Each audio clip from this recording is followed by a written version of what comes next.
So hi everyone. So welcome back to For the Love of the Game podcast. So it's been a while since we have done that. We have been basically uploading our vlogs. So from our stadium experiences so far. So Pranav and Prakash, both of them have gone for India matches as well. So let's start off with Prakash. You went for the first India game, India Australia in Chepauk. So how was your experience over there? It was a very hot day, that much I remember, and the player had to fight the heat and the pressure that was coming along with the bowling that day.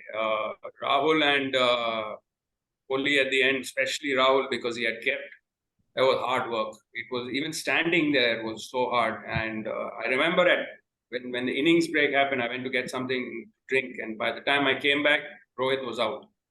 I think he was the second or third wicket that fell, and Right. after that, it went very quiet, the entire stadium. We didn't look at the scorecard till we reached 50, and then step by step, we finally got there. But a fantastic experience at the ground. It was I would say it was like a 5 for 3 kind of a feel from the last semi-final against New Zealand. So they were 2 for 3, right? So it was like a flashback kind of a thing. So anyways, so Pranav, so you went for the big game, so India Pakistan. So I know the atmosphere would have been amazing. So any key takeaways from that experience you had? Well, I think as Prakash mentioned, it was absolutely hot.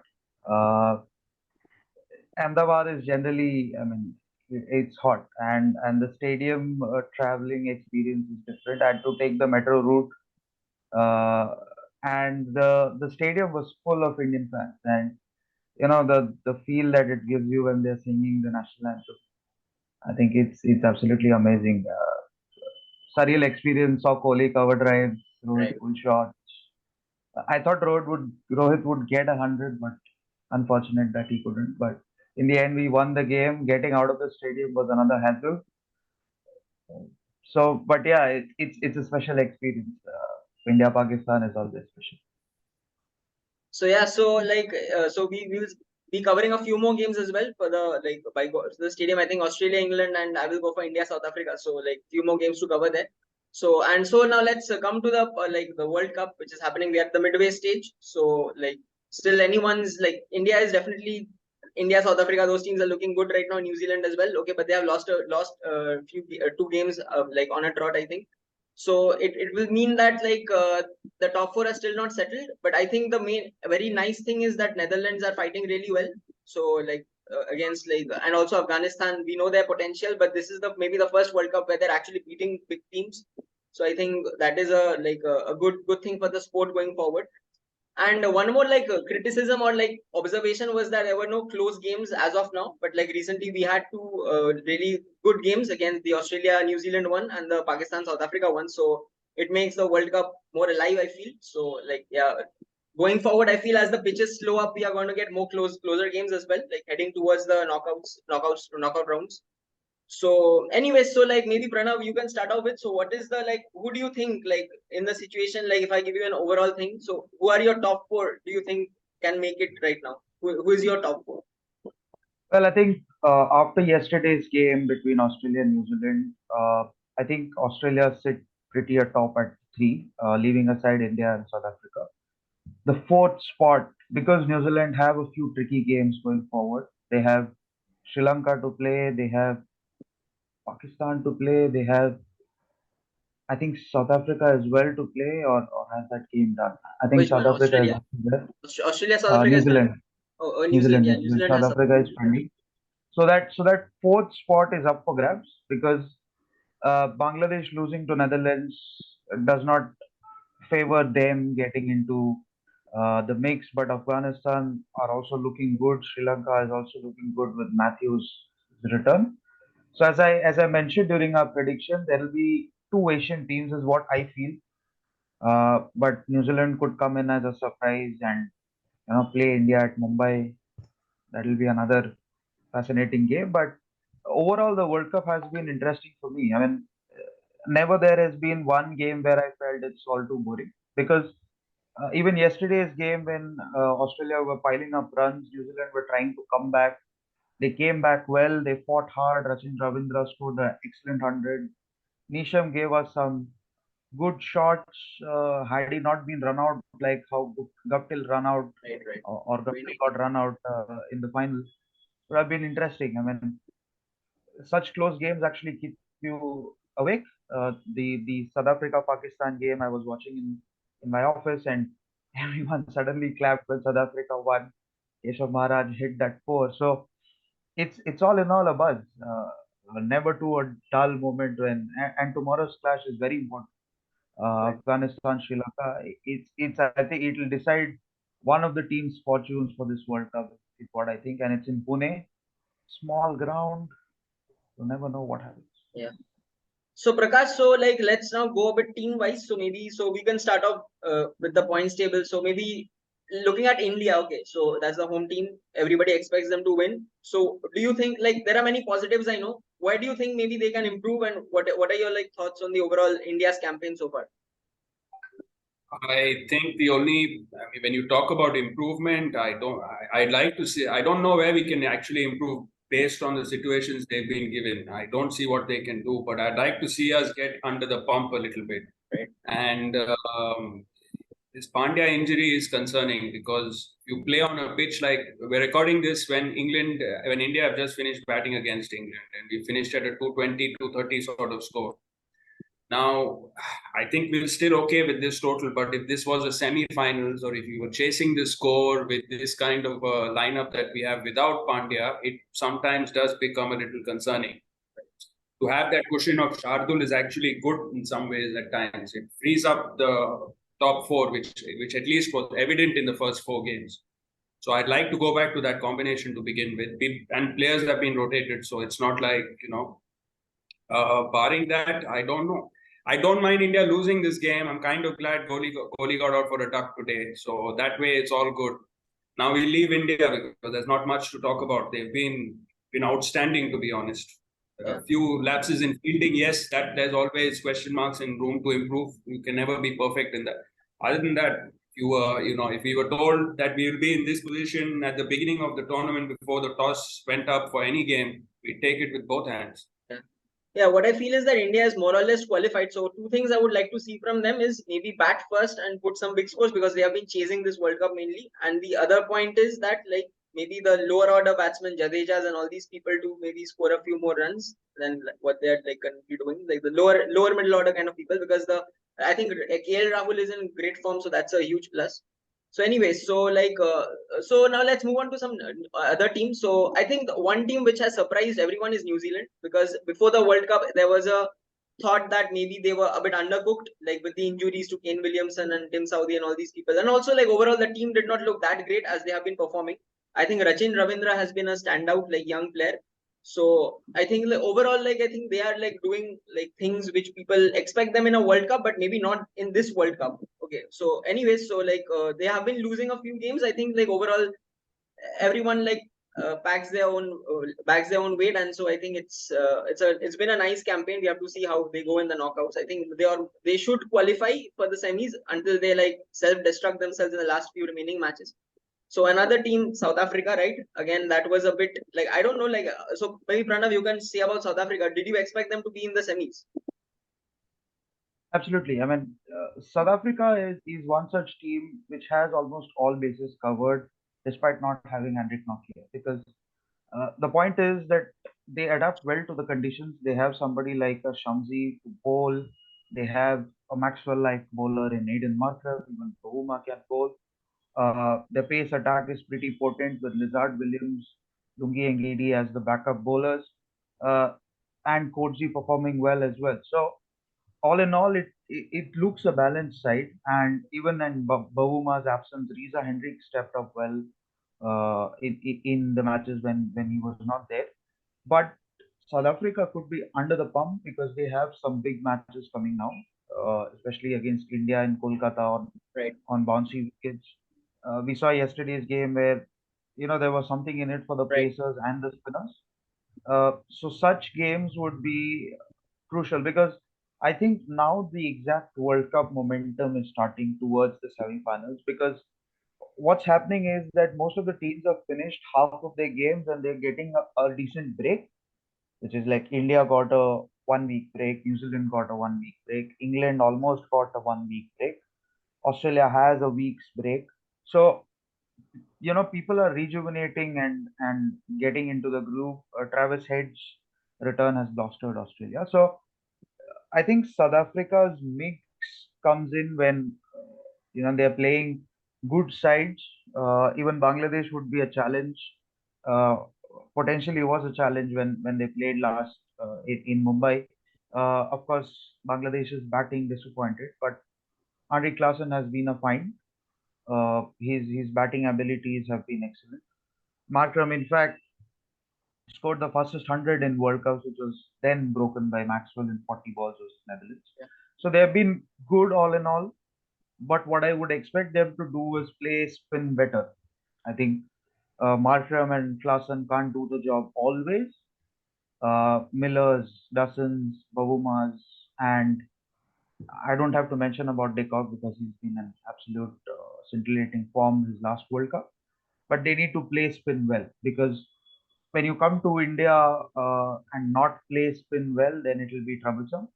So on 5th, we might see a slow turner, just like how we saw in Lucknow today. Could be interesting games, but they should be in for the semi-finals, is what I feel, because having one sitting atop of the table should be not that difficult. Yep, fair enough. So Prakash, so like Australia, right? They started off slow, so people were like almost writing them off, like saying that like they have a like not that great a side this time. But I think they have been coming back strong with Warner and everyone. I think the game against Pakistan, that was maybe a bit of a turning point for them. So like everybody got liberated a bit to play freely and stuff.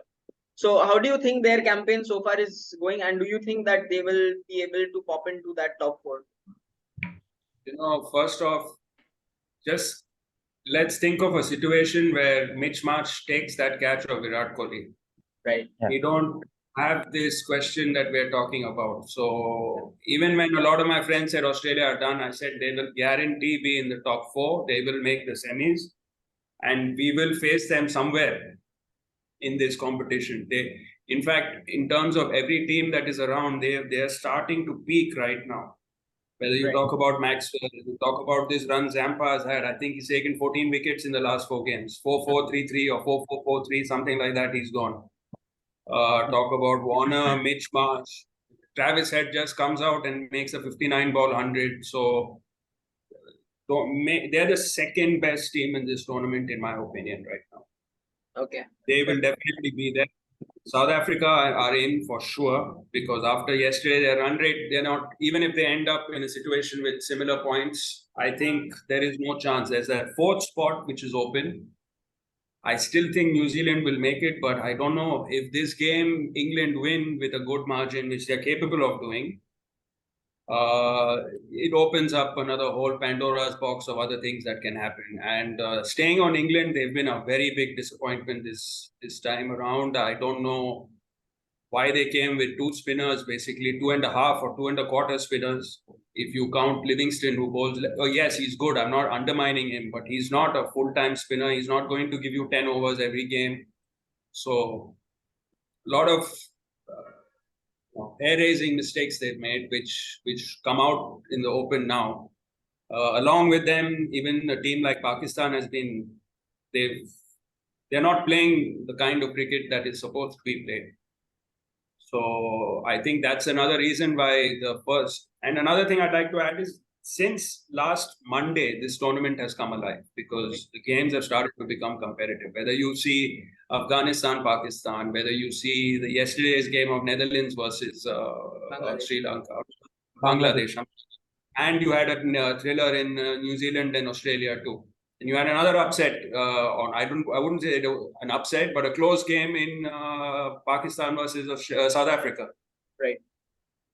So I think another contributing factor to this is the pitches, like I had said earlier, are getting slowly. And at the time when I was countered with, we are basing a lot of our things on the pitch getting exhausted on T20. These are 100 overs a pitch is going to.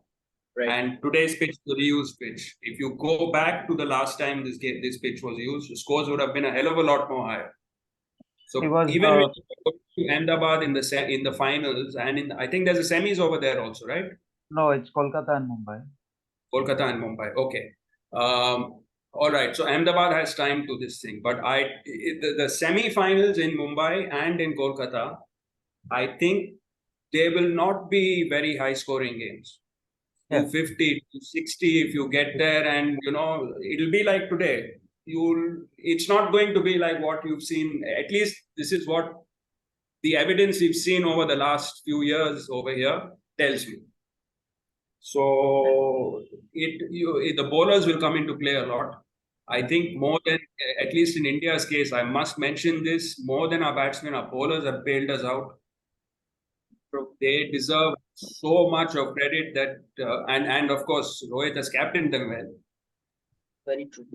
And also, I think Uh, Ashwin becomes a key player, like in Pandya's absence as well, Yeah, like going but ahead in the tournament. Yeah, go ahead. yeah, but the point is, without Pandya, you can't play Ashwin. That's the situation that they are in because when you play Ashwin, then you're counting him on number 8, which is a risk that India don't want to take. I know he's a technically sound batter who has about 600s in Test matches, but the point is that when you're dealing with an all-rounder who's a pacer, you need to back him up with another pacer because that's where your resources are. You have a fourth pacer in Hardik Pandya, counting the other two plus Shardul and Hardik. So you're probably counting in on two pacers into one in Shami, which he proved us, the team management right in New Zealand by picking a well-deserved 5-4. And I hope he does well in this wicket as well because today's game, if you look, it's a pitch that was used for I think South Africa, Pakistan or something, some game where Pakistan played, and it started moving under lights. And this pitch will not be easy to bat on because it's a red soil wicket. And what you see here is that the ball slowly starts turning, and under lights, if there's no dew, good luck to England batsmen playing Jadeja and Kuldeep because you know the amount of revs that they give through the ball is different as what Rashid has given, though his figures suggest that he's bowled well. Uh, the turning point of this game was that KL got out in a very unfortunate manner, and it should not have happened that way. But I mean, let's see. You have 230, so 230 is a lot with 5 bowlers, and Rohit has been spot on using his bowlers well, despite Kuldeep getting hit by Mitchell and Ravindra last game, but he still continued to back him. Uh, like Prakash mentioned, the skippers have been doing well. Particularly, what I liked about the whole World Cup is Mr. Scott Edwards, and I need to mention him. His captaincy, his tactics, his use of bowlers. Uh, Ryan Cook is their coach, and they know what they have, and they use that accordingly when they are competing against teams of their balance. So probably when you're comparing Bangladesh, it's similar to their balance. When you're comparing somebody like a South Africa, it's a more it's a more potent team, but the balance is similar. So they're picking the right stuff to attack. They've been at 86 for 6 and then got to 26, 227, 260, I think, or 230, thanks to Roll of Wondermaway and Scott Edwards. So in a rain affected game. So they have been using the resources well. And trust me, if Scott Edwards bats a little higher, then the situation could be different. Similarly, Afghanistan, like Jonathan Trott, Ajay Jadeja, Hamid Hassan, their bowling coach, they have been excellent with their resources. They know their weaknesses.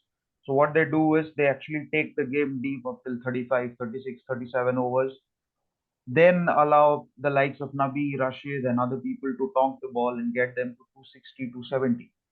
So if you look at the Chennai game where they beat Pakistan comprehensively, what they did was they took the game deep.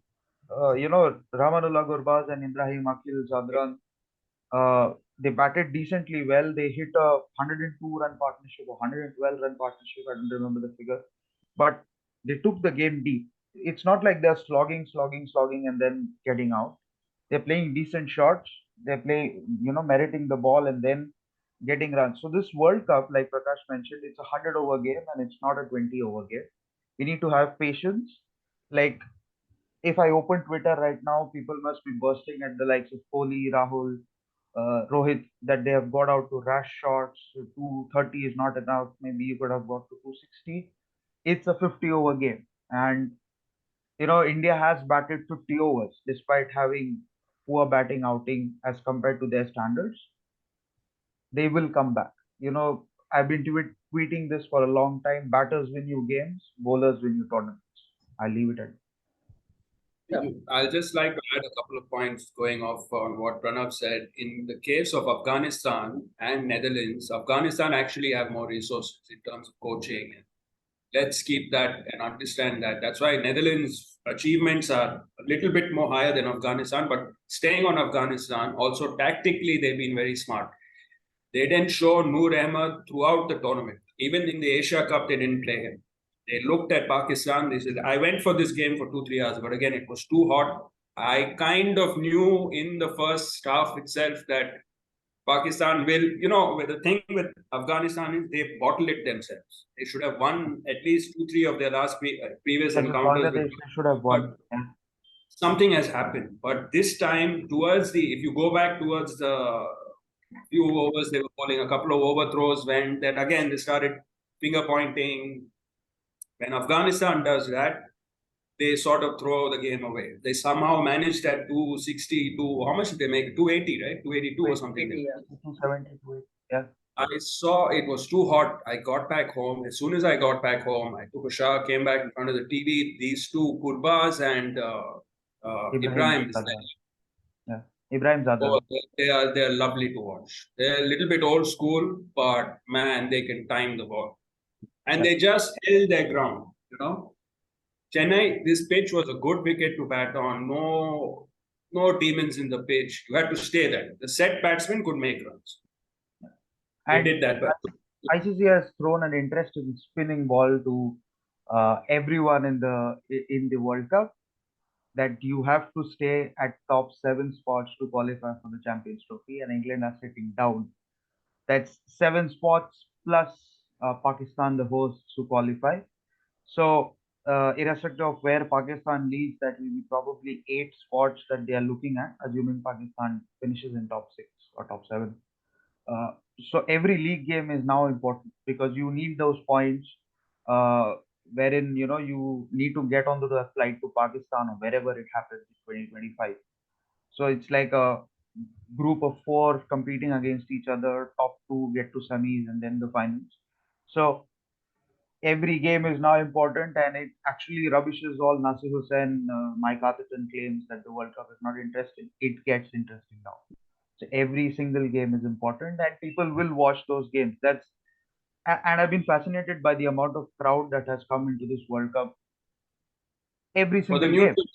For the neutral games. Yeah, for the neutral games. Aside India games, obviously there will be jam-packed crowd for India games. For the neutral games, there have been enough crowds.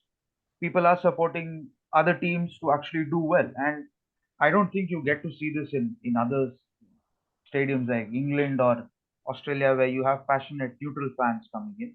See, it's a different dynamic there. So, we can this thing. But my whole issue with a lot of these, I'll name some of the news media also, the Daily Telegraph, a couple of these keyboard warriors on Twitter. I don't want to mention a couple of their names because I know them also. So, but they're doing a post-mortem of a World Cup on the 12th match out of the 45 matches to go. In any sort of initial encounter, even in a World Cup, for instance, a strong team will meet a weak team, and that strong team will thrash them. That's why they're a strong team, because they have that infrastructure, player, etc., etc., etc. Any tournament, whether it be football, whether it be any other kind of World Cup, you will have these one-sided games, and you'll have your streak of upsets too. So yeah, I mean, it's expected because I think the problem is, I'll just finish this, because T20 is such a short thing. And if you match, for example, a bowler, I'll name an example to you. A bowler like Haris Rauf. In T20, at times he's unplayable. Right. Because he'll bowl one bouncer, one slower ball, one outswinger, one this, one that. He doesn't know how to bowl length. He came here, he tried this, you can see his figures. He had a better strike rate than some of the batsmen of Pakistan. Only difference is he gave those runs away rather than scoring it for his team. But that's one particular example, and that's a big difference between ODI cricket and T20 that we're talking about. So it has it has certain things to do with experience. I mean, Haris Rauf, in fact, in Pakistan team, nobody has an experience playing in India, and that matters, right? Because the players of South Africa and Australia have experience playing in India, minus a few players like Head or other people. But the others have experience playing in India, or at least come and play one-day international. I'll ask you just one simple question. What about the Netherlands? Yeah, I mean that's what. So you have to adapt better to the conditions. I mean, you have somebody like a Logan Van Beek or uh, Van Meekeren or somebody. I'm spelling the names wrong. Apologies for that. But or Bas the leader, they have adjusted to the lens better. And what Pakistan have missed or England have missed, England's bowling unit is absolute crap because what they have got here is rubbish. But apart from that, they have not got their lens right. Because in India, if you bowl fuller lens, you're out of fun. Because the ball sits well on those surfaces. But if you're bowling hard lens like how Willie bowled today, or like how Van Meekeren bowled yesterday, or probably say Hazelwood bowled yesterday, those lens trouble me. So that's bowlers who rely on movement is different. That's why Indian bowlers have been lethal because they know the conditions, they adapt to the conditions, they take their lens back, they bowl those cross seam deliveries and stuff, and they've been difficult to handle. So that's the difference between the top sides and the people who are ragging at the bottom. Sri Lanka also is a victim of this problem because if somebody like a Patirana actually gives you 2 wickets, someone like Lahiru Kumara comes in and gives you a 14-run homer. That's not expected, right? I mean, it's something that you talk about building a partnership through when you're batting, but it's important equally enough when you're bowling. You have to build partnerships because from one end, if you're leaking runs, there's no point whoever it is, even it's a Bumrah or a Kapil Dev who's bowling from the other end and giving you maidens doesn't make sense. Even if you're playing a 100-over game or a test match or a 2020, basics have to be followed every single game. And in ODIs, it's the utmost 9. So basics are basics. You can't miss that. If you miss that, then you're gone for all the. Yeah, fair point. So just on Sri Lanka, just one thing. So I think Angelo Matthews flew in for this Pathirana. Yeah. So I think that's a good addition. He brings in experience and stuff. And also I think Sri Lanka in the latter half of this tournament will play well because the pitches are getting reused, and I think they more or less have the resources to the Welalages and all these players can prove to be handy in such conditions. So I think, as you said, even I feel that maybe an Asian team other than India can creep up into the top 4, but it has to be like they need to play well because keep an eye on Afghanistan. Keep an eye on Afghanistan. I think so, yeah. They could upset a few teams. Keep an eye tomorrow. I think they play Sri Lanka tomorrow, correct? Yeah. Right. At Pune, if they win tomorrow, this entire World Cup again spins on his head. In fact, for the sake of the tournament, I wouldn't mind if England wins today and Afghanistan win tomorrow. The entire tournament is again alive. Yeah. So I think just one team we are left to cover before we wrap this thing up is I think Bangladesh. So that's like I don't know like what's wrong because they are a very good bilateral side in their home conditions, right? So it's not that they are a trash team. They have good players and stuff, but somehow in the World Cups they don't deliver. And I think it's been it's not that they are a new side. They have been playing for a long time as well. So somebody like a Netherlands or Afghanistan are like as a viewer, I would prefer to watch them play rather than Bangladesh. Simple as that. Because I don't know, what do you think is wrong with Bangladesh? Anyone? The batting is disappointing. It's as simple as that. They should be stripped of test status. You should give it to another team that will make better use of it. You have a live example in Afghanistan and in Netherlands who come after them and are, and another thing to remember is the amount of funding that has gone into Bangladesh is a lot, is not small. And this is what you'll get. You underprepare wickets to win at home. Your players are not going to go. It's not. You can't blame the players. It's the philosophy that needs to change about that cricket. It's the same with Pakistan's story. Their domestic cricket needs to change. You can't you can't play on flat wickets, boss about it, and then come to India and lose the World Cup. I think offline, I've told both of you, Pakistan amongst the top teams will be the most exposed team in this tournament, and you can see what's happening. It's the same story with Bangladesh. Nothing.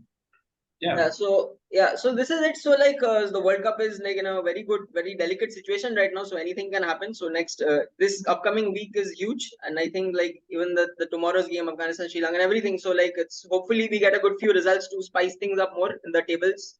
So yeah, this is it. What we had for today. So like hope you all also are enjoying the World Cup, watching this, and do like share your like maybe if you have gone to any stadium to watch the matches, what are your experiences over there, and like how are you following up with the World Cup, and who do you think are like currently going to be in the semis and like favorites and all these things.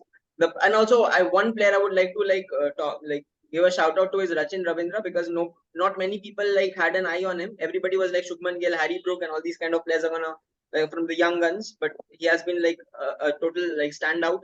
So like all the best to him going forward as well. So yeah, so this is it. Like hope you all enjoyed this. Have a great time. Bye. See you. Bye bye. Thank you.